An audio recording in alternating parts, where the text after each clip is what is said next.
各位同学大家好. 여러분 안녕하세요. 차이나는 강수정입니다.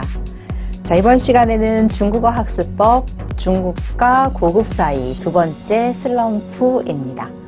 자, 우리가 초급과 중급에서 넘어갈 때 그때 슬럼프 한번 겪었잖아요. 그래서 그때 우리는 동요도 배우고 또 뭐 동화책도 읽고 하면서 이렇게 슬럼프를 극복해 왔습니다. 자, 이번에는 중급 단계에서 HSK 시험까지도 보고 많은 공부를 했는데 고급으로 넘어가기 바로 전에 또 한 번의 슬럼프가 그것도 전에보다 더 크게 찾아오는 경우가 많아요. 자, 이때 아주 지혜롭게 극복을 해야지 또 한 단계 업그레이드가 될 수 있겠죠. 어떻게 공부를 해야 될지 두 가지 방법을 나눠서 살펴볼 거예요. 하나는 국내 편, 하나는 해외 편인데요. 자, 일단 뭔가 중국어 공부를 하다 보면 이 중급 정도 된다라고 했을 때 어떤 슬럼프가 오냐? 두 가지로 볼 수 있습니다. 하나는 자만, 하나는 좌절. 네, 완전 상반된 이 두 가지가 그 중에 하나가 올 거예요, 아마.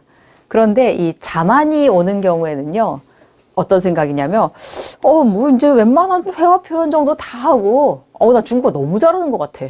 야, 내가 이거 국내에서 중국어 최고 아니야? 더 이상 공부할 게 없는데? 라는 생각이 듭니다. 그러면서 자만하기 때문에 더 이상 공부할 생각을 안 하고, 이 정도면 충분해. 라고 딱 멈추죠. 자, 이것도 하나의 슬럼프인 거예요. 너무 자만해도 그만하게 되니까요. 자, 또 다른 슬럼프. 자, 만약에 이제 이렇게 해서 자만한 슬럼프가 왔다 이러면 이때는 아주 진땀이 나는 공부를 해야 돼요. 예를 들면 뉴스 받아쓰기에 딱 도전을 한다든지 아니면은 뭐 중국어 중에서도 아주 독해가 어려운 고문 같은 거 펼쳐놓고 막 고문 독해를 한다든지 이렇게 해서 스스로를 겸허하게, 겸손하게 만들면서 아직 나는 공부를 좀 더 해야겠군 이렇게 만드는 거예요. 자, 이거는 사실은 그렇게 어렵지는 않아요. 조금 어렵게 힘든 공부를 하면 되니까요. 자, 그런데 또 다른 종류의 슬럼프는 좌절을 하게 되는 경우가 있죠. 아, 나 이제 아무리 해도 안 늘어. 중국어는 나랑 맞지 않나 봐. 라면서 중국어 공부를 포기하고 싶어지는 거예요. 자, 이때는 어떻게 해요? 우리 한번 해봤잖아요. 초급에서. 그쵸? 그때는 또 중국어랑 노는 거예요. 신나게. 뭐 노래도 부르고 책도 읽고 이러면서 노는 거죠. 자, 그런 방법을 하게 될 건데요. 자, 그런 두 가지 방법을 각각의 케이스에 맞춰서 어떻게 할지를 한번 살펴볼 거예요. 중급 정도 와서 대부분이 맞는 슬럼프에서는요. 이미 HSK 증서도 땄고 회화도 잘 되고. 자, 그래서 꽤 그 정도에서 만족인데 또 고급 단계로 넘어가자니 뉴스를 듣자니 뉴스는 또 안 들려요. 아, 이거 어떡하지? 그렇다고 뉴스를 받아쓰기를 하자니 그것도 부담스러워서 이제 너무 단계가 이게 사이가 확 벌어진 것 같은 이 느낌일 때. 사실 이때 가장 좋은 거는 저는 만약에 여건이 허락한다면 중국 어학연수를 한번 가보면 어떨까라는 추천을 드립니다. 즉 해외에 나가서 한번 해소를 해보는 거죠. 보통 중국어를 이제 대학 때부터 쭉 공부를 하시는 분들 같은 경우에는 중간에 어학연수를 한 1년, 2년 정도 다녀오시는 경우가 많은데요. 아예 초급일 때, 막 초보일 때, 이럴 때 가는 경우들을 참 많이 봤어요. 근데 저는 그거보다는 이왕에 뭐 자주 어학연수를 나갈 수 있는 게 아니라 딱 살면서 한 1년 정도 갈 수 있다라고 한다면 딱 요 단계, 중급에서 고급 사이의 슬럼프 단계. 회화는 잘 되고 HSK 시험도 잘 받고 어느 정도 나는 실력 괜찮은 것 같은데 그렇다고 뉴스를 자유자재로 듣고 활용하고 뭔가 막 통번역을 도전할 만큼의 그 실력으로 뛰어넘기까지 이 갭이 아주 큰 단계. 요때를 어학연수 기간으로 활용을 하면 아주 쉽게 실력을 올렸을 수 있는 그러한 좋은 방법입니다. 물론 그게 안 된다면 국내에서 극복할 수 있는 방법은 또 다음 시간에 제가 준비를 할 거고요. 자, 그러면 이어서 우리 어학연수, 중국 어학연수 100% 활용법 한번 같이 보도록 할게요. 제가 중국어를 아주 오랫동안 가르치면서 학생들이 어학연수를 갔다 와서 맨날 선생님한테 하는 말이 선생님, 저 중국어 실력이 퇴보했어요. 이러고 와요. 자, 중국어 실력이 퇴보했다. 자, 이거는 한국어 실력도 같이 나빠졌네요. 자, 한국어도 이상해지고 중국어도 이상해지고. 자, 처음에는 야심차게 가요. 그런데 갔더니 한국 사람 너무 많고 가서 공부하기 너무 힘들고 대충 뭐 한국 친구들과 어울려가지고 술 먹고 놀고 하다 보면 1년은 정말 금방 갑니다. 그래서 갔다 왔는데 오히려 실력은 안 는 것 같고 그런데 딱 하나 좋아지는 거는 중국 사람 앞에서 얘기하는 건 자신감이 좀 붙어가지고 와요. 하지만 그렇게 할 거면 너무 아깝잖아요. 외화도 아깝고 이 젊음의 청춘 시간도 너무 아깝고 그러니까 이제부터 어떻게 공부할지를 한번 쭉 살펴봐야 될 것 같아요. 자, 첫 번째 포인트, 밖으로 나가라. 보통 어학연수를 가서요, 한국인 학생들이 중국은 아침에 8시부터 수업이 시작이 되거든요. 그럼 8시부터 12시까지 어학연수 프로그램으로 수업을 4시간 정도 들어요. 그리고 나서 오후 시간을 다 이제 쉬는 시간이거든요. 그런데 한국 학생들이 보통 좀 늦잠을 많이 자잖아요. 그러니까 수업을 안 가고 대충 늦잠 자가지고 막 빼먹고 그러다가 오후에 놀고 이러니까 이제 악순환이 되는 거예요. 자, 그런데요, 4시간 아침에 수업을 듣고 나서 집에 앉아서 예습 복습을 하려고 생각하지 마시고요. 점심을 먹고 나서 오후에 밖으로 나가십시오. 어차피 집에서 공부를 하려고 그러면 졸린 시간이에요, 오후에는. 자, 그러면 어디로 나가냐? 자, 일단은 전자사전 하나 들고 나가세요. 전자사전과 수첩과 연필을, 볼펜을 하나 들고, 그리고 뭐 자전거를 타든 버스를 타든 나갑니다. 하루에 하나씩 목표를 정해서 가는 거예요. 이것도 역시 제가 중국 어학연수 갔을 때 했던 방법인데요.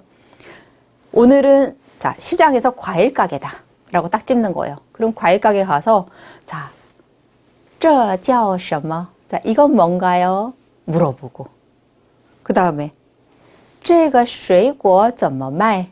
이 과일은 어떻게 파나요? 그러면은 뭐 그 사람들이 뭐 한 근에 얼마예요? 뭐 얼마예요? 자, 이 과일은 뭐라고 합니다. 뭐 이런 얘기들을 할 거 아니에요. 그럼 그렇게 쭈그리고 앉아가지고 하는 거예요. 그리고서는 하면 과일 얘기도 다 들을 거고, 내가 수업 시간에 배웠던 이게 얼마인가요? 뭐 어떻게 파나요? 깎아주세요. 뭐 이런 식으로 하나 더 주세요. 뭐 별의별 표현들을 다 활용해서 연습을 해볼 수가 있잖아요. 직접 내가 배웠던 걸 여기 가서 써먹는 거예요. 시장 가서. 예. 그리고 나서 한 군데만 오래 있으면 욕먹으니까 다른 뭐 과일 하나 사가지고 또 옆 가게 가가지고 또 다른 과일에 대해서 또 물어보고 이런 식으로 찍는 거죠. 다음 날은 점심 먹고 또 자전거 타고 쓱 나와가지고 그냥 여기저기 다니다가 철물점에 들어가는 겁니다. 철물점에 들어가가지고 얼마나 물건이 많습니까? 다 물어보는 거예요. 이건 얼마예요? 이건 어디다 쓰는 물건인가요? 다 물어볼 수 있겠죠. 그리고 나서 뭐 시장만 돌아다녀야 되는 건 아니에요. 백화점을 가도 됩니다. 백화점을 가면 예를 들어서 문구 코너다. 하다못해 글자가 다 쓰여 있어요. 아, 이런 문구용품을 이렇게 얘기하는구나. 우리가 사실은 사전으로 찾으려면 잘 안 찾아지는 것들도 실제로 실물이 거기에 있고 밑에 중국어로 써 있고, 그렇다면 그걸 바로 그 자리에 찾아가지고 검색을 하면 알게 되죠. 실제로 내가 눈으로 보는 거니까요. 그런 식으로 하루에 하나씩 이렇게 골라가지고 각종 상점을 돌아다니고 각종 뭐 박물관도 돌아다니고 이러면서 노는 거예요. 밖으로 무조건 나가십시오. 그래서 자꾸 돌아다니세요. 그러니까 방 안에서 공부한다, 책상에 앉아서 공부한다, 이거는 한국에서도 충분히 할 수 있잖아요. 그리고 사실 살아있는 공부를 할 수 있는 곳인 중국으로 어학연수를 갔다면 그 현장을 활용하는 좋은 방법이기도 합니다. 두 번째 포인트, 중국인을 많이 만나라. 자, 중국에서만큼 중국인을 많이 만날 수 있는 방법은 없을 거예요. 그런데 중국인들이 쉽게 나와 놀아줄까요? 말도 잘 안 되고 뭐 이러는데요. 자, 그러니까 중국인하고 놀려면 어떻게 해요? 내가 찾아가야겠죠. 자, 어떤 방법이 있냐? 아까 가가지고 과일 가게도 돌아다니고 뭐 무슨 뭐 그릇 가게도 다니고 그래서 막 구경하면서 공부를 했어요. 그리고 나서 공원을 한번 가보세요. 공원에 가면 심심한 분들이 아주 많아요. 예, 노인들이 되게 많이 와 계시거든요. 아이들을 데리고 나온 노인도 있고, 노인들끼리 와서 뭐 각종 취미 활동을 하면서 앉아 계시는 분들도 있고, 아무튼 중국에서는 보면 공원에 그렇게 노는 분들이 굉장히 많아요. 그런 분들한테 가서 좀 이렇게 인상 좋아 보이시는 분들한테 가서 막 말도 시켜보고, 할머니, 할아버지들은 혹시 여러분들이 그분들의 이제 말에 어떤 사투리끼가 섞여 있어서 거인 헌종하다면, 사투리끼가 많이 들어있다면 못 알아들을 수도 있겠죠. 하지만 그분들은 대화를 하기를 원하기 때문에 말을 시키면 끊임없이 계속 얘기를 해줘요. 만약에 그분들이 데리고 나온 손자, 손녀들이 있다. 그러면 이 꼬마들은 발음이 아주 기똥찹니다. 걔들은 근데 여러분하고 안 놀아줘요. 여러분이 발음이 조금만 흐져도 애들이 안 놀아줘요. 이 아줌마 이상해. 이러면서 그냥 가버리거든요. 만약에 그 아이들이 나한테 계속 말을 걸어주고 뭔가 얘기를 계속 나랑 지속한다. 그러면 이거는 내 발음과 성조가 아주 잘 지켜져서 어린아이들이 인내심 없이도 충분히 나와 놀아줄 수 있는 수준에 왔다라는 걸 증명해 주는 거예요. 자, 그런 식으로 가서 계속 얘기를 거세요. 저 같은 경우에는 공원에도 갔었고요. 그리고 또 뭐 운동을 하기 위해서 늘 저는 운동을 했었으니까 운동하기 위해서 헬스클럽 같은 데 가가지고 뭐 트레이너들하고 얘기를 하기도 하고 옆에서 운동을 하고 있는 사람들하고 한테 그냥 막 말을 걸어서 친해져서 또 얘기를 하기도 하고 혹은 하다못해 학교 기숙사에 샤오마이뿌라고 해가지고 매점이 있었거든요. 그래서 그 매점에서 일하는 아가씨가 하루 종일 매점에 앉아있으니까 좀 지루해 보였어요. 그래서 거기 가가지고 막 그 친구한테 얘기를 걸다가 친해져서 그 다음에는 아예 그냥 나 숙제할 거 있으면 이렇게 들고 가가지고 야, 나 여기서 숙제할게. 그리고 거기 앉아가지고 같이 숙제도 하고 막 중국어 막 풀면서 야, 이거 어떻게 하는 거야? 이렇게 걔한테 물어보면 그 친구가 야, 중국어인데 뭐가 이렇게 어려워? 나도 몰라? 막 이러면서 같이 이렇게 놀고 이러면서 놀았던 기억이 있어요.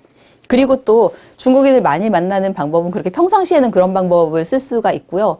그 다음에 또 중국인 주변의 친구들하고 만나서 같이 주말에 뭐 박물관, 미술관 이런 데 다니는 것도 아주 좋은 방법이에요. 과거에는 한국어를 배우는 학생들이 별로 없었어가지고 그런 게 힘들었지만 요즘에는 한국에 관심이 있고 한국어를 배우는 사람들이 꽤 대학마다 많아요. 그래서 한국인하고 언어 교류를 하자 이러는 친구들도 많거든요. 그런 사람들하고 친해지는 방법도 아주 좋은 방법이에요. 그리고 방학 때 혹은 우이, 쉬, 자, 10월 1일 국경절 연휴 기간, 5월 1일 노동절 연휴 기간 이런 식으로 중국에는 긴 연휴 기간이 아주 많거든요. 그런 기간에 여행을 가잖아요. 그러면 기차 타고 뭐 하루 종일 가고 이래요.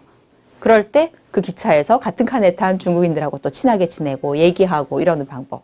위험하지 않은 선 안에서만 너무 오바해서 뭐 이렇게 뭐 집에까지 초대하거나 이러는 경우에는 혹시라도 위험한 요소가 있을 수 있으니까 그런 거는 조금 주의해 주시고 그런 것만 아니라면 충분히 그 안에서 충분히 서로 교류하고 서로 음식도 싸간 거 나눠 먹고 이러면서 얘기를 많이 하세요.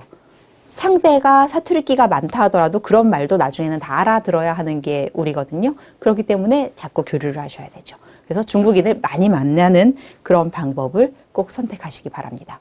세 번째 포인트가 여기서 또 이어지는데요. 바로 중국 후다오 활용하는 방법입니다. 보통 한국 학생들이 중국에 가면 오전에 8시부터 12시까지 수업을 들으니까 그 다음에는 시간이 남으니까 이걸 어떡하지? 자, 학원을 다니던 습관이 있어서 자꾸 학원을 가거나 아니면 후다오라고 해서 개인 과외를 이렇게 받는 경우들이 있거든요. 근데 저는 그거보다는 만약에 내가 언어 교류할 수 있는 학생을 못 구한다 그러면 돈을 내고 후다오를 부르는 방법도 있지만 혹시라도 요즘에는 그래도 한국어를 배우려는 사람이 많으니까 언어 교환을 구하기가 쉬울 거예요. 그럼 학교 게시판에 써붙이면 중국 사람들이 연락이 옵니다. 그러면 언어 교류를 하세요. 최대한. 안 되면 후다오를 구하시고요. 학원을 다니는 방법은 별로 추천하지 않습니다. 그건 한국어 와서 다니시면 돼요. 자, 그래서 후다오를 하는데요.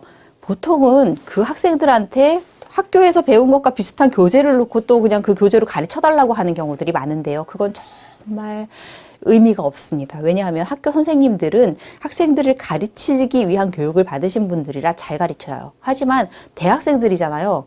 외국인을 위한 중국어 교육법을 배우지 않은 사람들이에요. 그런 사람들에게 뭔가를 또 배운다는 거는 사실 중복되는 거고 별로 그렇게 큰 도움이 되지 않아요. 이 학생들을 어떻게 활용을 해야 되냐면 토론 수업을 하십시오. 자, 어떻게 하냐? 하루에 하나씩 그 친구랑, 그러니까 일주일에 한 번 정도만 토론 수업을 하시면 돼요. 자, 일주일에 한 번 할 거예요. 라고 해서 토론 주제를 정하는 겁니다. 언어 교류면, 자, 너와 내가 한국어와 중국어를 모두 준비한다. 이렇게 하시면 돼요. 그게 아니라 후다오다 그러면 다 중국어로만 한다. 나만을 위한 거니까. 그렇게 준비를 하는 거예요. 딱 주제를 정하세요. 주제를 정하는데 예를 들면 어떤 주제를 정할까요? 요즘에 뭐 핫한 주제가 뭐가 있을까요? 예. 중국과 미국의 뭐 무역 마찰에 대해서 어떻게 생각하느냐. 자, 이런 주제를 정했어요. 자, 이번에는 중미 간의 무역 마찰에 대해서 우리가 각자의 생각을 해보자. 그렇게 해요. 그러고 나서 꼭 발제를 하자고 하십시오. 1분 정도의 발제문을 각자 준비하는 거예요.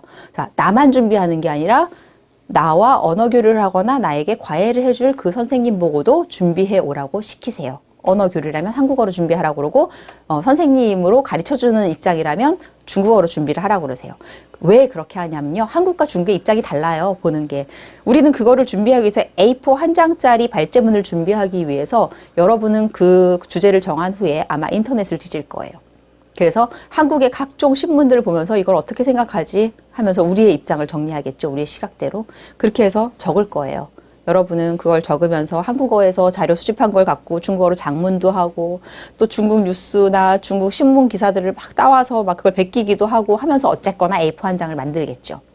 중국인 선생님은 대부분의 상황에서 중국인의 시각에서 중국인의 언론 기사를 기반으로 한 그러한 A4 한 장짜리의 준비를 해올 겁니다. 자, 그러고 나면요. 과외를 딱 시작할 때 같이 언어 교류를 할 때 자, 먼저 발제문을 먼저 읽자 하세요. 그래갖고 내 걸 먼저 읽어주는 거예요. 자, 천천히 내가 써온 거를 읽습니다. 그러면서 발음이 틀리거나 성조가 틀린 거 하나하나 그 다음에 문장 표현이 어색한 거 이상한 거 다 그 자리에서 체크를 해달라고 그러세요. 자, 수업 내용은 다 녹음을 하시고요. 그래서 다 체크를 받으면서 그 자리에서 고쳐가면서 발제문이 완성이 되죠. 그러면 수정된 발제문을 한번 다시 쭉 읽으세요. 그래서 내가 발제가 끝났어요. 자, 그러면 그 다음에 네가 해온 발제문을 읽어줘라 라고 하는 거예요. 그러면 그 친구가 쭉 읽을 거예요. 중국인이니까 중국어를 잘 읽겠죠. 그러면 읽은 거는 그대로 고스란히 녹음을 해서 나중에 나의 듣기 훈련 연습으로 사용할 거예요. 그리고 이거를 녹음을 해놓습니다. 그리고 나서 자, 이제부터는 그렇게 하면 벌써 30분 정도 지나가요. 그러면 나머지 30분 가지고는 우리가 자유토론을 하는 거예요. 너는 왜 그렇게 생각했니? 자, 나는 한국에서 이렇게 입장에서 보니까 나는 이런 시각을 가지고 있는데 너 아까 얘기하는 거 보니까 나랑은 다른 시각이던데 왜 그렇게 생각을 해? 그러면 얘기를 해줄 거예요. 만약에 얘기를 너무 빨리 해서 못 알아듣겠다. 그럼 천천히 다시 한 번만 얘기해 주세요. 그 다음에 모르겠어? 받아 적으세요. 적고 아, 이런 얘기구나. 그럼 자기 생각을 또 얘기해야 되죠.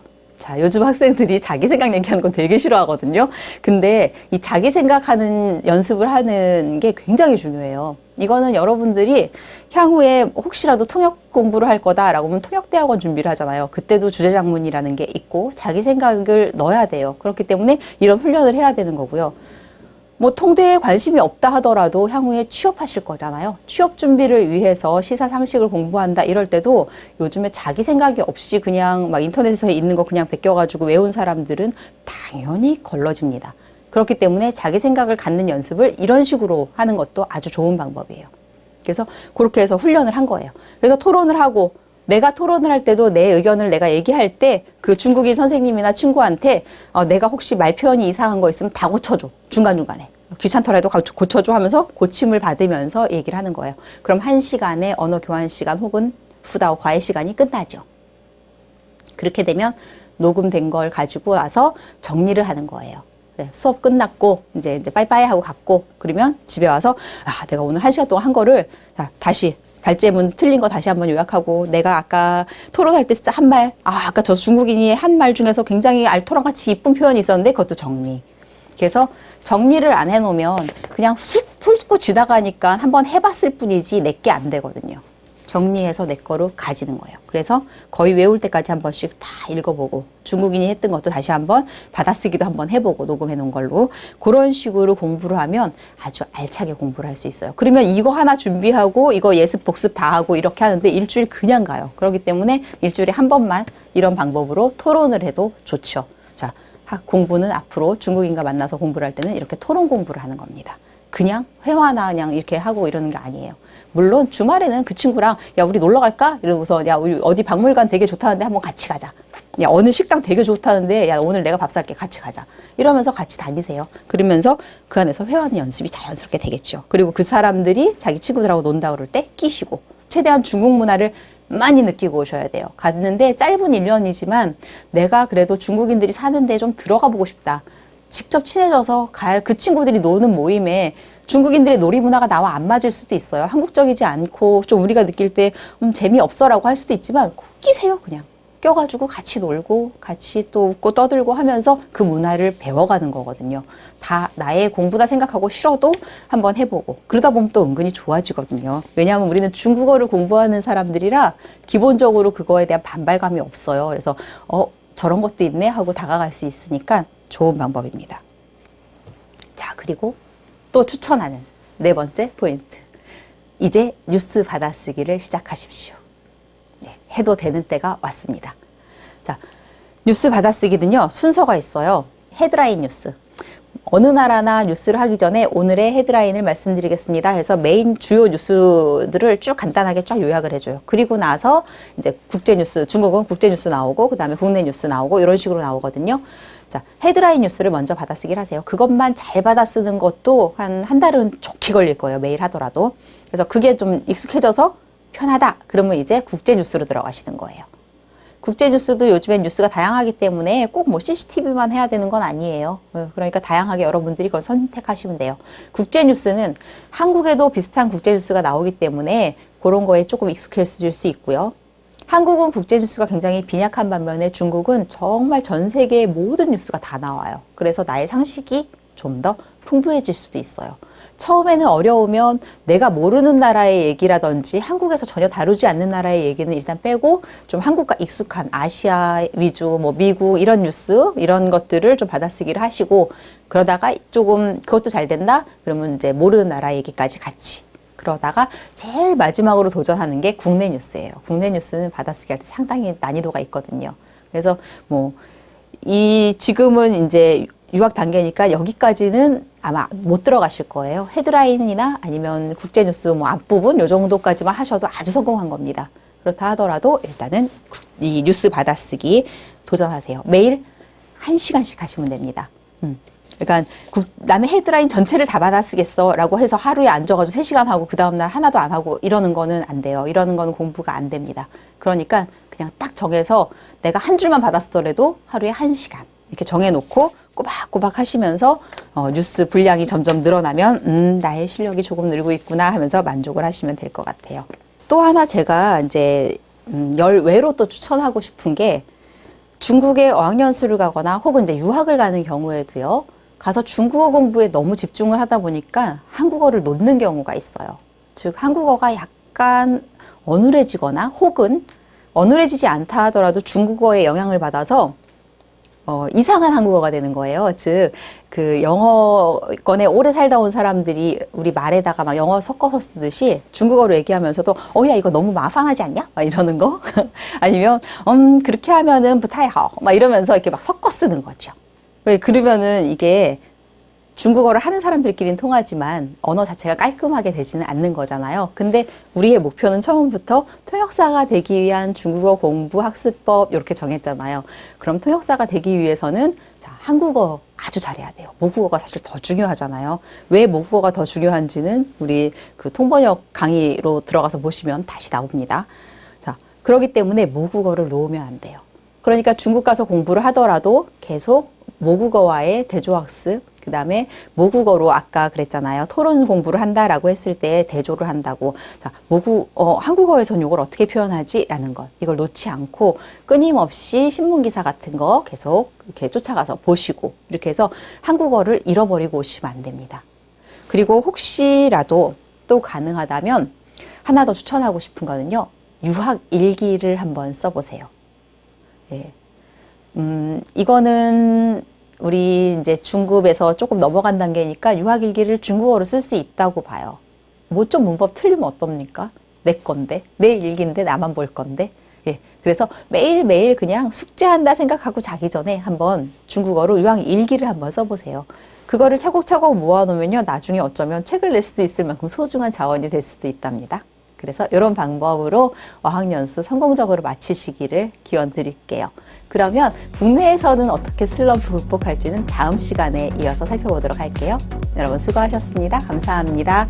좋아요, 구독, 그리고 알림 설정까지 부탁드릴게요. 再见.